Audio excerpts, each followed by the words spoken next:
अस्सलाम वालेकुम जी, कैसे हैं आप सब। उम्मीद करती हूँ आप सब ठीक ठाक होंगे। एक नई वीडियो में एक नई अपडेट और एक नई टॉपिक के साथ मैं फिर से हाजिर हूँ। आप सबका बहुत वेलकम है।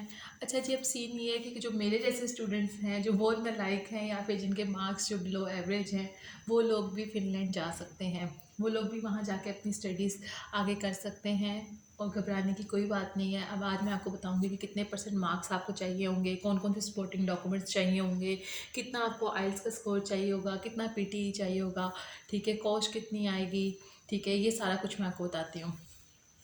अच्छा जी, अब हम स्टार्ट करते हैं कि सबसे पहली बात जो है कि बहुत सारी यूनिवर्सिटीज़ ऐसी हैं जिसमें 45% पे भी आप लोग एडमिशन ले सकते हैं फ़िनलैंड में, ठीक है।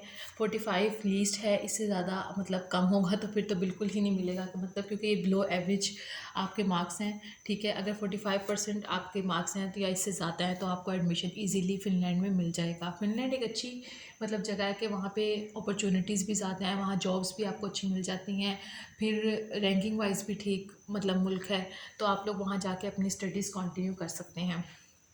अच्छा, उसके बाद क्या आ जाता है कि जो इसकी फ़िनलैंड में यूनिवर्सिटीज़ की जो इंटेक्स हैं वो 2 होती हैं, एक जनवरी में होती है, एक सितंबर में होती है। अभी भी इवन एडमिशन्स खुले हुए हैं बहुत सारी यूनिवर्सिटीज़ के, तो आप लोग वहाँ पे अप्लाई कर सकते हैं। जैसे मैंने आपको लास्ट वीडियो में बताया था कि जो अगस्त इंटेक के लिए मतलब 3 से 17 जैन तक वो हैं एडमिशन्स, और फिर 30 नवंबर से 3 जनवरी तक भी एडमिशन्स खुले हुए हैं। तो मतलब ओवरऑल जो आपके पास एक ब्रैकेट आती है वो 30 नवंबर से 17 जनवरी तक आती है, ठीक है, जिसमें इंटरनेशनल कैंडिडेट्स के लिए एडमिशन्स ओपन है, पाकिस्तान और इंडिया के लिए बेसिकली, ठीक है। अब बात आती है कि रिक्वायरमेंट्स की, तो अगर आप बैचलर्स में हैं या एडमिशन ले मतलब बैचलर्स में एडमिशन लेने जा रहे हैं तो उसके लिए आपको क्या क्या चाहिए होगा। अगर आपको मास्टर्स में एडमिशन लेना तो उसके लिए आपको मतलब क्या फुल डिटेल वगैरह के लिए मैं इन सब चीज़ों की जो है ना एक डिस्क्रिप्शन में लिंक दे दूँगी कि बैचलर्स और ये मास्टर्स के एडमिशन्स के लिए आपको क्या क्या चीज़ चाहिए, क्या क्या रिक्वायरमेंट्स हैं, तो आप वहाँ से देख सकते हैं। अच्छा, फिर बात आ जाती है एक आइल्स की और एक पीटी की। अगर आपने बैचलर्स के लिए जाना है फॉर बैचलर्स तो फिर आपको आइल्स चाहिए 6, ठीक है। और अगर वो पीटी चाहिए वो आपको चाहिए जी 58 ओवरऑल, 55 ईच, ठीक है। इसी तरीके से अगर आप मास्टर्स में हैं तो आपको 6.5 ओवरऑल चाहिए, नॉट लेस देन 6 ईच, और 62 पीटी में 59 ईच, ठीक है।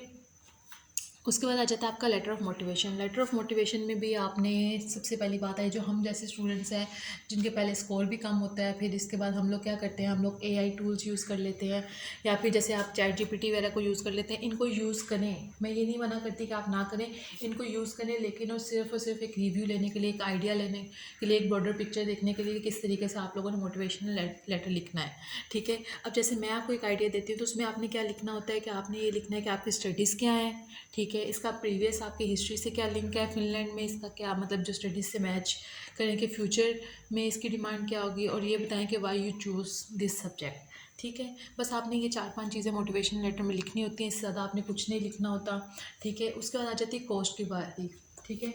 कॉस्ट में सीन आ जाती है आपकी फ़ी, ठीक है। अब बहुत दफ़ा ऐसे होता है कि आपको फुल फ़ी मतलब वेव ऑफ मिल जाता है या फिर आपको स्कॉलरशिप 100% मिल जाता है, ठीक है। कभी कभार ऐसा होता है कि आपको 50% मिल जाता है। लास्ट वीडियो में मैंने आपको बताया था कि कैसे आप लोग अपने एक सेमेस्टर की फ़ीस ला के आगे सर्वाइव कर सकते हैं, किस तरीके से आप लोग अपनी जो नेक्स्ट सेमेस्टर की फ़ी जमा कर सकते हैं, मैनेज कर सकते हैं, ठीक है। तो इस तरीके से आपके पास मतलब 50% भी मिल जाती है आपको, और मतलब पार्शियल स्कॉलरशिप्स भी मिल जाती हैं, ठीक है, जिसमें आप 4 के मतलब 4K to 5K Euros budget होना चाहिए आपके पास। जब भी आप इधर आते हैं ये माइंड में रखें कि आपको इतना होना चाहिए, ठीक है। इसके अलावा बैंक स्टेटमेंट है, मतलब जैसे मैंने आपको पहले बताया था कि स्पाउस वीज़ा वगैरह भी मिल जाना फ़िनलैंड में बहुत इजी है, तो उसके लिए बैंक स्टेटमेंट कैंडिडेट के लिए 6750 चाहिए होती है, और जो डिपेंडेंट होता है 1040 चाहिए होती है उसके लिए। तो अपनी ये बैंक स्टेटमेंट तैयार करें, अपनी डॉक्यूमेंट्स तैयार करें, अपना CGPA वगैरह देखें, अपने मतलब हर चीज़ को देखें, और इस तरीके से अपनी एक प्रोफाइल तैयार कर लें। अगर आपको कंसल्टेंट की ज़रूरत है तो आप इस तरीके से हमारे मतलब हैं 2-3 कंसल्टेंट्स, उनसे कांटेक्ट कर सकते हैं। इस तरीके से आप लोग खुद भी अपनी जो वीज़ा फ़ाइल है वो आगे मतलब कर सकते हैं, काम कर सकते हैं उस पर। उसको फ़ाइल करना मुश्किल काम नहीं है, ठीक है। अगर आपको कोई भी इस चीज़ में कंसल्टेंसी की ज़रूरत होगी तो आप मुझसे कांटेक्ट कर सकते हैं, ठीक है। मेरे यहाँ पे कमेंट्स करें, मैं आपको ज़रूर बताऊँगी कहाँ पे क्या कौन सा फॉर्म लगाना है, कौन से डॉक्यूमेंट्स लगाने हैं, कहाँ से अटैच करवाने हैं, किस तरह से करना है काम, ठीक है।